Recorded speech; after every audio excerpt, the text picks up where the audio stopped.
راوی کہتا ہے کہ میری نظریں در کوفہ پر تھی، میں نے دیکھا کہ دھیرے دھیرے بے پالان اونٹوں کا قافلہ در کوفہ سے اندر آ رہا ہے، شہزادیوں نے اپنے سروں کو جھکایا ہوا ہے، معلوم نہیں ہوتا کہ یہ خواتین کون ہیں کہ یکایک میں نے دیکھا ایک خاتون نے اپنے سر کو اٹھایا، چہرہ اتنا روشن تھا کہ میری آنکھیں چدھیائی جا رہی تھی،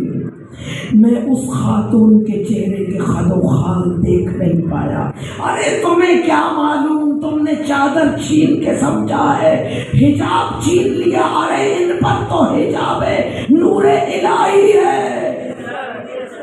نور الہی کا گویا حجاب تھا جس نے اس خاتون کے نورانی چہرے کو ہم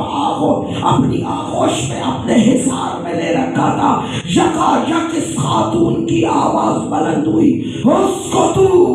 خاموش ہو جاؤ۔ اس وقت وہ کہتا ہے کہ مجھے ایسے لگا جیسے میری سانس سینے میں اٹک گئی،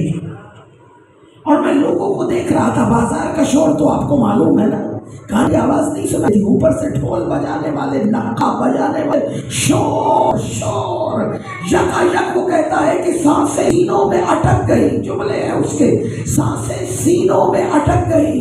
پرندوں نے پرواز موقوف کر دی، جانوروں کی ٹانگیں زمین میں دھس گئی، یہاں تک کہ جانوروں کے گلے میں لگی ہوئی گھنٹیاں تک رک چکی تھی۔ علی کی شیر دل بیٹی بتا رہی تھی، ہم کردار سے حق منوانے آئے ہیں، معجزوں سے نہیں، وگرنہ چاہیں تو تمہارے سانس روک کر قضا و قدر پر اپنا حکم چلا دے، مگر ہم معجزے نہیں، میں محمد کی بیٹی ہوں۔ محمد